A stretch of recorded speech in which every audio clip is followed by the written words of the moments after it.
Welcome to YorkZucchi.com Insights. You know, I've been around the block a little bit, judging by my lack of grey hairs. And I think it was 16 years in corporate, 12 years as an entrepreneur. And in my work, I've supported entrepreneurs and startups and innovators in over 83 countries. So I've learned a thing or two about what works and what doesn't in terms of starting a business and growing a business, both personally as well as through what I observed. And so today I want to give you 11 tips on how you can start and grow your business with almost no resources. Let's start with number one. The first thing that I always advise is start working on your business in the real world rather than spending too much time behind a desk like this one, thinking about your business. This can be as practical as developing a website on Google Sites or WordPress, whatever is easiest and cheapest for you.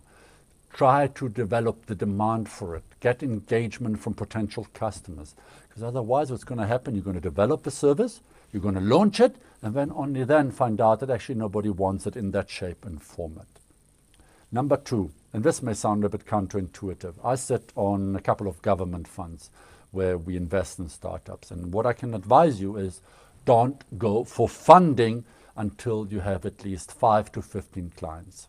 The reason for that is that first, funders don't like just ideas. Everybody's allergic to ideas. I know we entrepreneurs think our ideas are brilliant, but the reality is ideas count for nothing. It's all about implementation.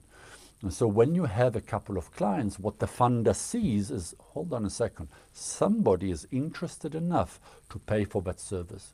The funder is not expecting you to be profitable. The funder is fully aware that you've got a lot of chinks in your entrepreneurial armor and that your product may not be perfect yet. No, they're expecting that you're making a profit out of each sale. But what they want to see is commercial traction. Plus, it also allows you to get a sense whether what you have can have potential. The third thing is build a website, a brochure, a business card, your email signature in a way that makes people want to call you and buy from you. It may better just be signing up for something. Hey, everybody, I'm about to launch, like I'm doing now, with my course that I launched on how to find clients. And about a month before launching it, I put up a website where I say, launching the world's first blah, blah, blah. Click here if you want to be an early signee.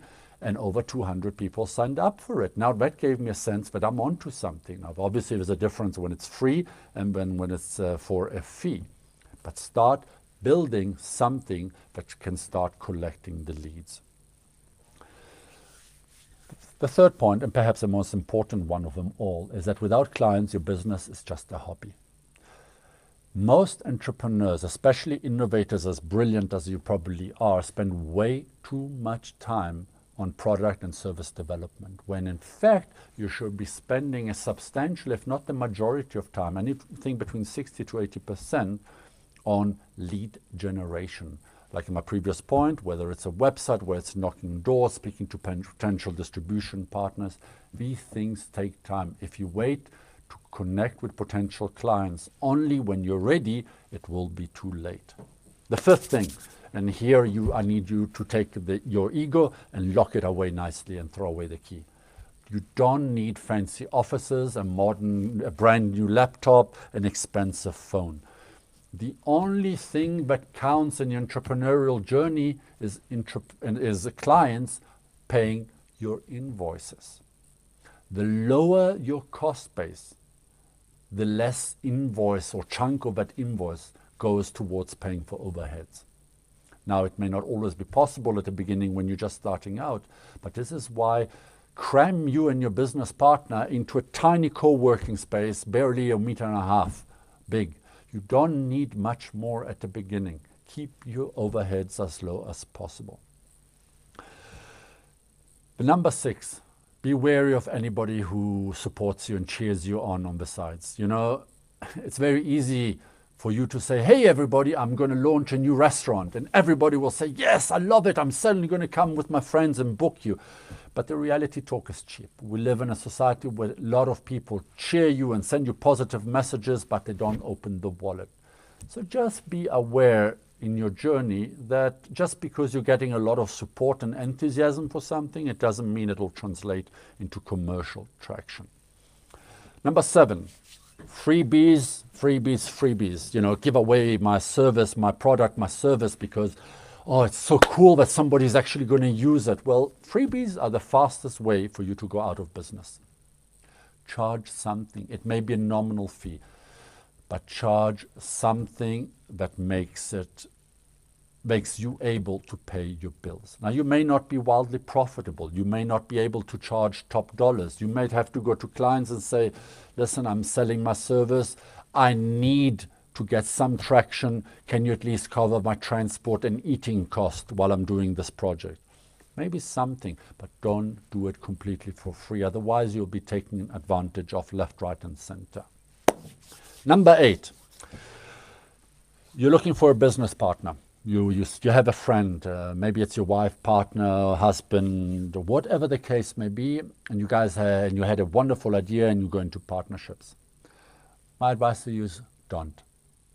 Just like when in marriage, you wouldn't get married on the first date, right? It's not like you walk into a room, you both love soccer or football or American football, or you like cricket or whatever the case may be, and therefore you think, peachy dory, let's start a business together.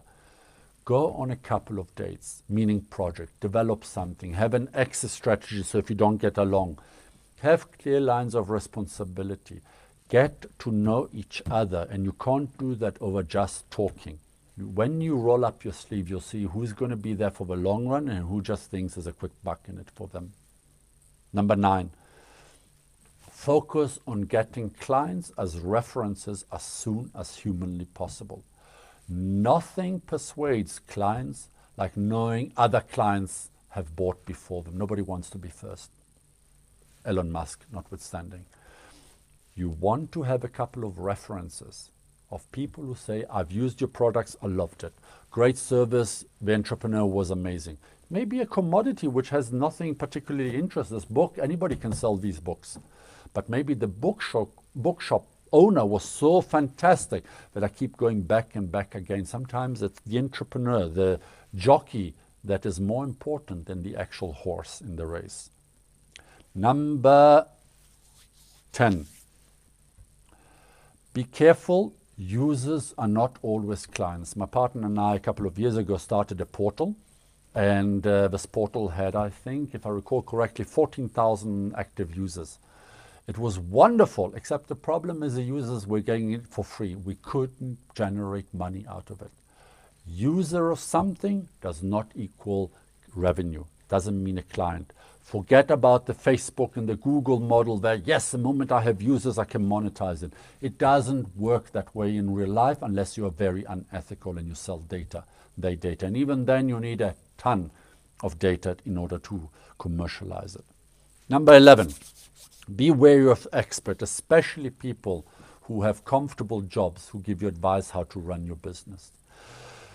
You know, guys, entrepreneurship is like being in love. You can talk about it as much as you want, but you won't know what it feels like until you are actually trying it. So go out and try it, make your mistakes, take baby steps so that you don't fall too hard. But I hope that these tips will help you remember that this is a journey and that there is an exciting journey with a huge potential ahead for us. Thank you for watching.